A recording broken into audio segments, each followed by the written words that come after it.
Welcome to Film and Page. I'm Dominic, and this is another episode of Road to Dune. So we have some Dune news. Apparently, Dune is headed for Imax. So this article is from IndieWire. TIFF 2021, Dune, and Last Night in Soho among the first 12 films confirmed for Fall Festival. After going hybrid for last year's 45th edition of the annual festival, the Toronto International Film Festival has today announced early plans for a festival that more closely resembles pre-pandemic festivities. On September 9th, TIFF will kick off 10 days of cinema, over 100 films in its official selection, many of which will be announced later this summer. However, the festival has revealed 12 titles already confirmed for the lineup, including the IMAX premiere of Denis Villeneuve's Dune and Edgar Wright's thriller Last Night in Soho. Per today's announcement, TIFF hopes to bring the theatrical experience back to life and continue its reputation as both a leader in amplifying underrepresented cinematic voices and a bellwether for programming award-winning films from around the globe. It remains to be seen, however, who can actually show up to see those titles. High-profile studio titles like Dune were not expected to be available on the festival's virtual platform.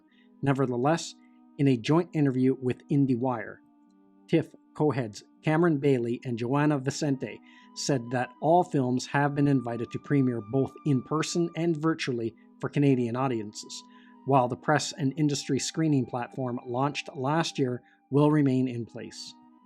This will be part of the festival going forward, Bailey said. We saw so many festivals going online as a necessity, but it's a feature for us now. The IMAX screening of Dune will follow its world premiere at the Venice Film Festival and take place at the Cinesphere Theatre at Ontario Place, the first permanent IMAX venue in the world. It was literally a big get for us, Bailey said. Denis Villeneuve, a Canadian filmmaker using Canadian technology, and we're showing it at the first theater to show the IMAX. I think the film will have a different kind of impact. It's going to be spectacular to watch it that way. Bailey added that the film, which premieres on HBO Max and in theaters on October 1st, could have awards potential. Denis has accomplished something that's very hard for any filmmaker to do, creating a visual language for these novels and directing a whole suite of actors, he said. I hope awards bodies can recognize that. The production design, cinematography, and sound work is very strong. I hope it's not penalized for being a big movie. So this is one film that I would love to see on IMAX. And there is an IMAX theater close to where I live, the Space and Science Center. They have a big IMAX screen there, and they used to do a thing. They haven't done it the last few summers. They didn't do it last summer or the summer before, and I don't know if they're doing it this summer.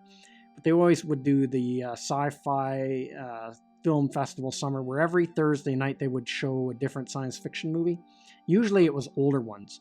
So me and a friend of mine, we would always go, and I watched a few movies there on the big IMAX screen, like Wrath of Khan, Back to the Future. And one that I watched that was actually really cool to see on the big screen was 2001: A Space Odyssey. And another one I seen, and this was actually a pretty cool experience I had, is I went to see The Last Starfighter on that big IMAX screen. But what they did there, that was the first movie to kick off their science fiction film summer festival or whatever, is they brought actually the two actors from The Last Starfighter, the star and the main star of the show, of the movie, and his girlfriend, the actress that played his girlfriend in that movie. They were both there, and they talked a little bit before the movie started. They actually sat in the audience with all of us and watched the movie with us. And then after the movie was over, they kind of did a Q&A where you could ask them questions and all that kind of thing. And then after that, they did a autograph signing. I kind of regret not getting something autographed, but I didn't have a copy of the movie really or anything, but it was still a really neat experience that. So I would love to see Dune get an IMAX release in my part of the country. if at all possible. Because if I could see it in IMAX, I'd see it in a regular theater, then I'd go see it in IMAX. I'd see it as many times as I could in as many formats as possible. Because some movies really, really look good on that big screen. And one in particular was 2001: A Space Odyssey. That movie looked great on an IMAX screen. So if you ever get the chance to see that movie in particular on IMAX, it just works perfectly because it just captures like the whole vast scope of it and just how it's shot and everything. It really does the movie justice.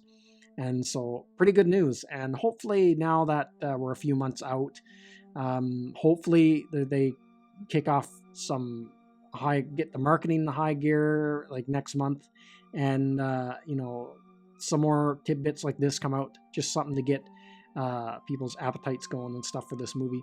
And hopefully they release a second trailer soon. But pretty cool news. So that's everything I got to say in this video. Let me know what you think in the comments section, and I will see you at the next one.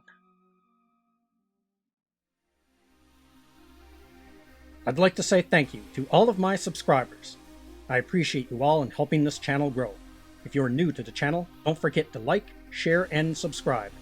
Also, don't forget to hit the bell icon so you'll be notified when new videos are uploaded.